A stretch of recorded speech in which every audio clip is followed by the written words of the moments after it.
We focus on the evolution of the industrial sector, talk about many wars that were fought, and also talk about the politicians and freedom fighters and about artists and farmers.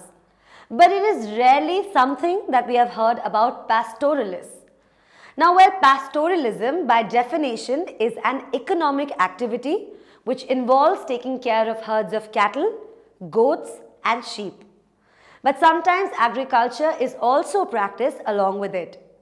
Like I just told you, nomadic pastoralists do not live in one place.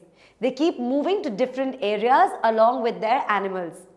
Do you know where they come from, or what their past is like, or how important pastoralism has been? Well, I'm really excited to tell you all about this in this chapter. What are we waiting for? Let's begin. Now, pastoralists mostly live in dry and remote areas. Their presence in mountains adds to the beauty of the plateaus and plains.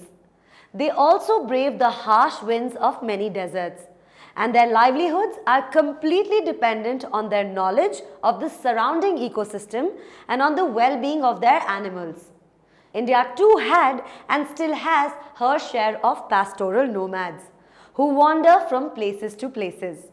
So let us wander into their world and know about them. So if we start from the highlands, then in the mountains we have the Gujjar Bakarwals of Jammu and Kashmir, the Gaddi shepherds of Himachal Pradesh, and the Gujjar herders of Garhwal and Kumaon. Let's first talk about the Gujjar Bakarwals.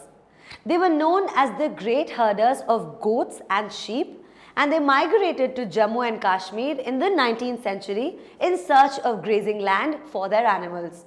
And as time passed, they settled in this area. They would move with their herds between summer and winter grazing grounds.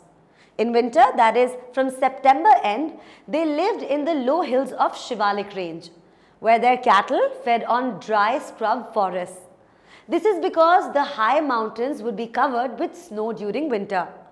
In summer, which is mostly around April, they would move back to the north by crossing the Pir Panjal passes and enter into the valley of Kashmir and the higher mountainous grazing grounds. In this region, during summertime, the snow melted and the mountainside were lush green. The variety of grasses that sprouted here provided rich, nutritious feed for the animal herds. By the end of September, the Bakarwals moved downwards again. You know, whenever the Gujjars moved or travelled between different regions, they would do so in groups, and several households would move together between these seasons. And their groups were known as the kafilas.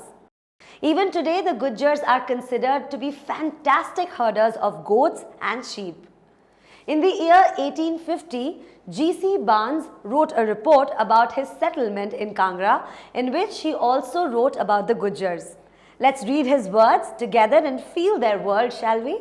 And I quote, "In the hills, the Gujjars are exclusively a pastoral tribe. They cultivate scarcely at all.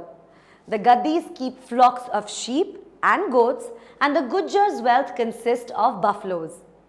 These people live in the skirts of forests and maintain their existence exclusively by the sale of milk, ghee, and other produce of their herds. The men graze the cattle and frequently lie out for weeks in the woods tending their herds. The women repair to the markets every morning with baskets on their heads, with little earthen pots filled with milk, buttermilk, and ghee, each of these pots containing the proportion required for a day's meal. During the hot weather, the Gujjars usually drive their herds to the upper range, where the buffaloes rejoice in the rich grass which the rains bring forth, and at the same time attain condition from the temperate climate and the immunity from venomous flies that torment their existence in the plains." Unquote.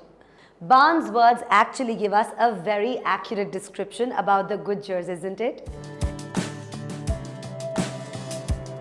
Tutormate. For more amazing video lectures, download the free app on Apple App Store or Google Play Store